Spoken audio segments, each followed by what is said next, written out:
Rồi, tiếp tục. Tôi thì nãy giờ đang chỉnh cái Facebook lại. Thì tôi cũng xài Facebook đó để ủng hộ ông Mark Zuckerberg đó. Ông cũng là một tỷ phú trẻ người Mỹ. Mà xét về tầm danh nhân đó thì tôi cũng là một người làm thương mại điện tử. Thì chắc có dịp nào là tôi cũng phải qua bên Mỹ để mà tôi gặp cái ông đó. Tôi cũng nghiên cứu là cái nền kinh tế mà tôi đang nói cho các anh chị biết đó, là đa phần là tôi học được từ nước Mỹ, chứ không có đâu xa nước Mỹ với nước Đức, chỉ có hai nước đó thôi. Tức là ở đây Bộ Giáo dục và Đào tạo đó, ở Việt Nam này họ dịch sách ra, họ dịch sách của nước Mỹ và nước Đức, rồi tôi cứ căng cho đó, tôi học thôi, tôi mua sách gì tôi đọc. Rồi tới một ngày tôi cải tổ luôn cái thế giới, cái nền kinh tế thế giới của mình, là tôi mua sách về tôi đọc thôi, chứ tôi không có cái gì hay ho. Hồi nào giờ tôi chưa từng đi nước ngoài, mà tôi đâu có đi nước ngoài là nào đâu, tôi chỉ mua sách về tôi đọc thôi. Mà thậm chí cái thành tích học tập của tôi thì nó cũng gọi là bết bát thôi, chỉ là hạng trung bình thôi. Và tôi học đại học là tôi ở lại 2 năm, là đáng lẽ 4 năm ra trường mà tôi học tới 6 năm. Có nhiều môn tôi không hiểu, tôi thi hoài không đọc, rồi đâm ra tôi ở lại hoài.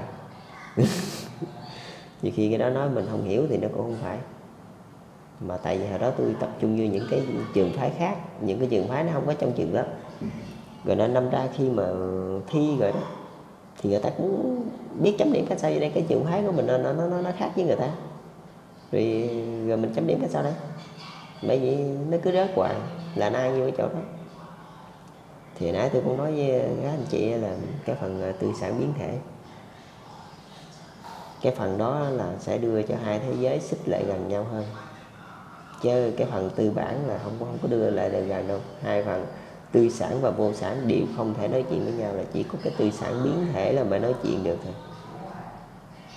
Mà chính phủ hai bên đều nắm, giống như một sợi dây mà hai chính phủ, hai thế giới đó, thế giới tư bản nắm một đầu mà thế giới vô sản nắm một đầu, là ngay căn cái chỗ tư sản biến thể, là những người vô sản thoát nghèo đó. Thì các anh chị có tập trung vô cái chuyện đó.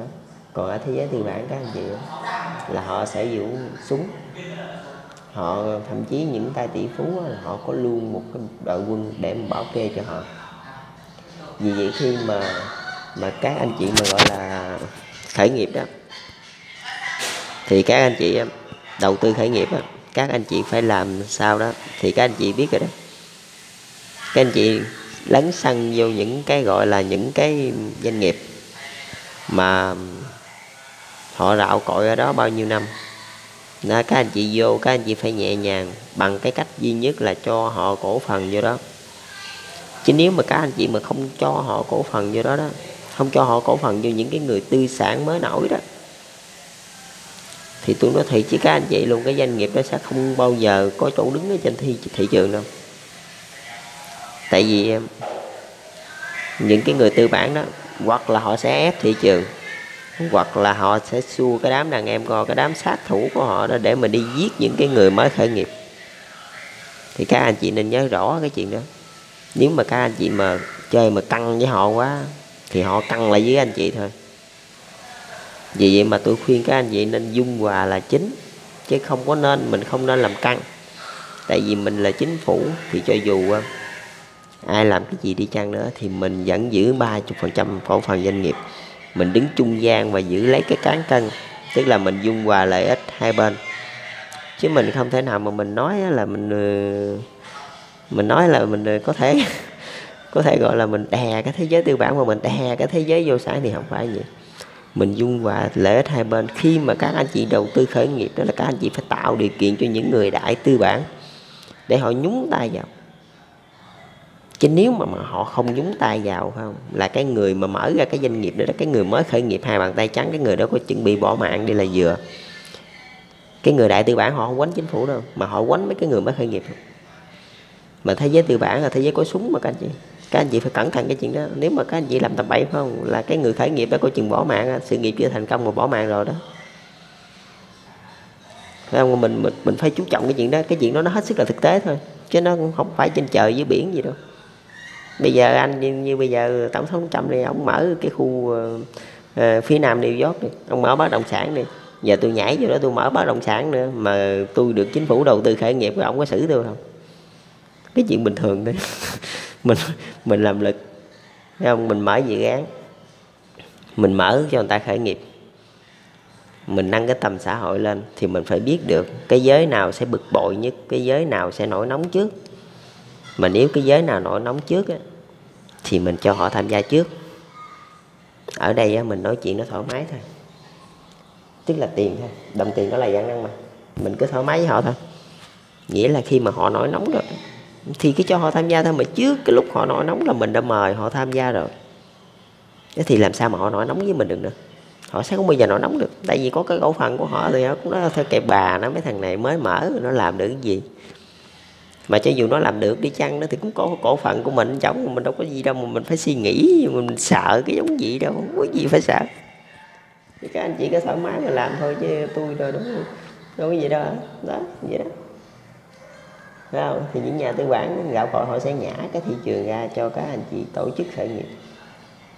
Nếu mà họ không nhả, phải không? Họ mà không chịu nhả thị trường, 10 các anh chị làm còn không được, nó đừng nói chính phủ là cái gì với họ, không có là cái gì hết. Họ thì mới làm được, họ không là đợi tới kiếp sau đi, chứ kiếp này làm có được đâu, họ nắm hết trơn rồi. Đó, cái phần đó nó hết sức là quan trọng ngay trong cái chỗ đó. Thì sau đó khi mà đi đầu tư ra nước ngoài đó, tại vì mình đã cấm người ta rồi, mình đã ngăn chặn người ta trốn thế rồi, mình phải nhả người ta lại cái đầu này, để cho phép người ta đi theo những cái người tư bản mới nổi để mà làm ăn. Tức là các anh chị đang kéo họ xuống đó. Cái đó là các anh chị đang kéo họ xuống để mà họ sống chung với những người vô sản.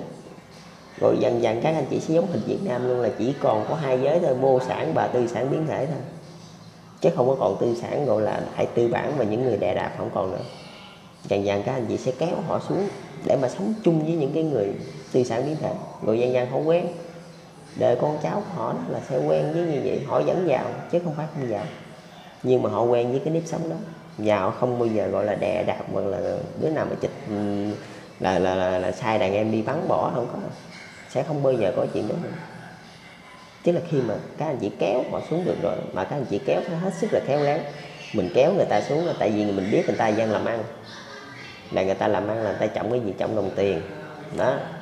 Ở đâu có làm ăn đó thì mình mời người ta tới để người ta đi làm ăn, chứ mình không có dùng bất kỳ một cái lực lệ gì hết để mà mình nói với người ta là anh phải thế này thế kia. Tôi không có cần cái mấy chuyện đó.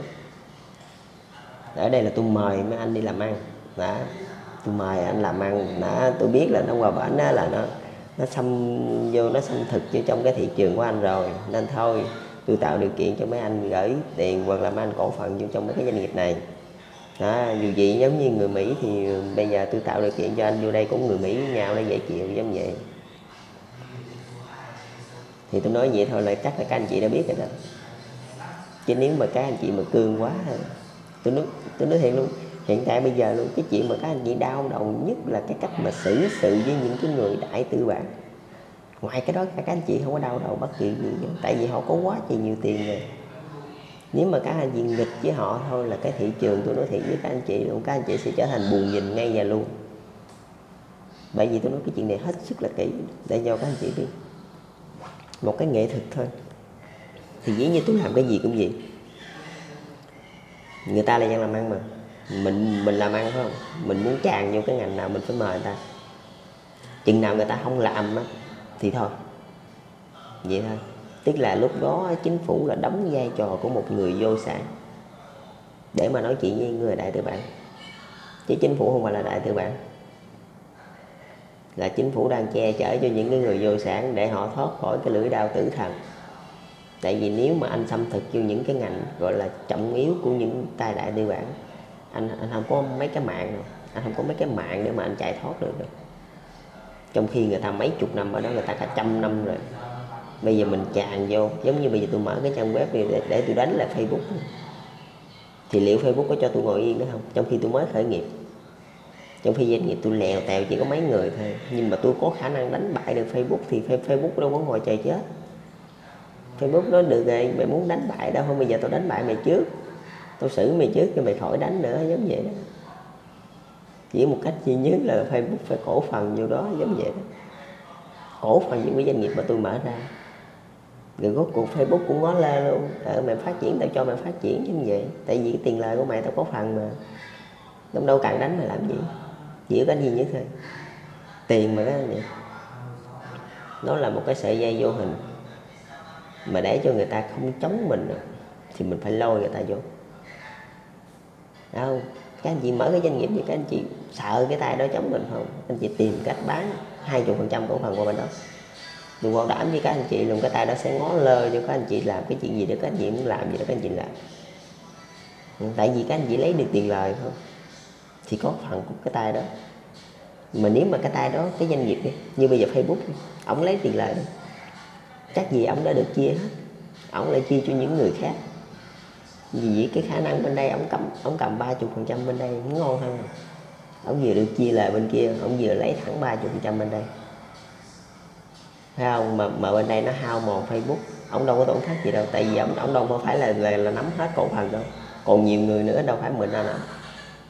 Thì làm sao mà có cái chuyện mà ổng không chịu cổ phần nữa. Mà một khi ổng đã cổ phần nữa thì ổng sẽ lôi kéo những người khác ủng hộ, những người khác ra chiến lược mà đánh lại cái doanh nghiệp mới mà ổng sẽ ngăn lại.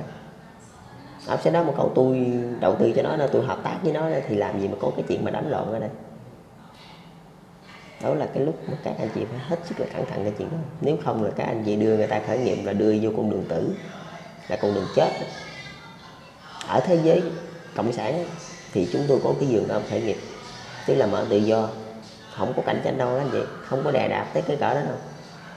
Nhưng mà ở cái thế giới tư bản đó, nó đã quá trời cạnh tranh từ hồi đó tới bây giờ rồi. Bây giờ trong một phút thì không thể nào mà xóa được. Bây giờ các anh chị buộc lòng phải cho họ cổ phần vô, các anh chị kéo họ từ từ xuống, kéo xuống cho đến một thời điểm nào đó, mà nói thiệt là tôi cũng không biết tới chừng nào nữa, cho đến một cái thời điểm nào đó là họ sống chung với những người tư sản mới nổi đó, tư sản biến thể đó, tư sản gạo cội và tư sản biến thể, họ sống chung với nhau, là lúc đó Mỹ với Việt Nam là giống hệt, không có gì khác, là một kiểu thôi. Việt Nam cũng tư sản biến thể và vô sản, Mỹ cũng vậy, không có gì khác. Và như vậy là mình đại đồng, mình giống hệt, mình đâu có gì đâu khác. Thì như vậy mình đại đồng được rồi đó, là mình mở cửa với nhau được rồi đó, là lúc đó là cái con đường đó là xã hội chủ nghĩa lý tưởng. Là tôi bảo đảm với các anh chị luôn, sẽ không có còn những người mà chết ở ngoài vỉa hè nữa, sẽ không có còn ai ngủ homeless nữa, và đất nước các anh chị đúng mức gọi là văn minh. Như vậy các anh chị mới nói là văn minh được, chứ còn bây giờ vô đó người ta còn chết đầy đường mà văn minh cái gì? Ta che liều là ta ngủ giữa thành phố vậy đó mà văn minh cái nỗi nào? Tôi không thấy văn minh gì. Chỉ có cái con đường đó thôi. Mà bây giờ là cái cách mình thay đổi là mình phải hết sức là từ tốn, và mình phải dung hòa được cái lợi ích giữa những con người với con người, đặc biệt là giới tư bản. Tại vì các anh chị đứng trên vai họ mà. Nói về tình và lý thì các anh chị cũng phải dung hòa lợi ích của họ, chứ đâu thể nào họ đỡ các anh chị mấy chục năm mà các anh chị bây giờ các anh chị quay lưng với họ là không được. Một mặt là họ giật ra các anh chị sập, thứ hai là về tình nghĩa không cho phép các anh chị làm chuyện đó, buộc lòng các anh chị làm cái gì các anh chị cũng phải rủ họ một tiếng. Họ làm hay không làm cái đó là quyền quyết định của họ, nhưng mà phải rủ. Thì kệ họ muốn làm thôi, vậy thôi, chứ để thôi mà mình làm quá là đâm ra nó cũng mất hay đó. Thì hiện tại đó là cái cách mà tôi đưa ra cho các anh chị làm, và tôi bảo đảm với các anh chị luôn, và cái đó sẽ đưa các anh chị đến văn minh. Thì hôm nay tôi tạm dừng tại đây đi. Ngày mai là tôi sẽ nói về vấn đề sự mở cửa của những nước nghèo và cái sự đầu tư với những nước nghèo, tức là các anh chị những nước tư bản đầu tư vô những nước đang phát triển và đầu tư như thế nào. Chứ doanh nghiệp FDI tôi nói thiệt với các anh chị luôn, các anh chị không khai thác được bao nhiêu tiền lời đâu, tôi nói chắc với các anh chị chuyện đó. Sẽ có những cái trường phái khác mà ngày mai tôi sẽ nói với các anh chị, đó là cái gọi là đầu tư vô những nước đang phát triển. Đó, phương hướng đầu tư vô những nước đang phát triển, mà đầu tư như thế nào mà có lợi cho các anh chị nhất, chứ không phải là đầu tư FDI. FDI không có lợi gì đâu, chỉ khai thác được cái giao động lao động giá rẻ thôi, chứ không có ý nghĩa gì hết. Mà đã gì cũng bị trốn thuế nữa, rồi còn gì, chính phủ đâu có lấy được cái gì đâu mà. Rồi, chào các anh chị. Ngày mai tôi sẽ nói về vấn đề là đầu tư vô những nước đang phát triển.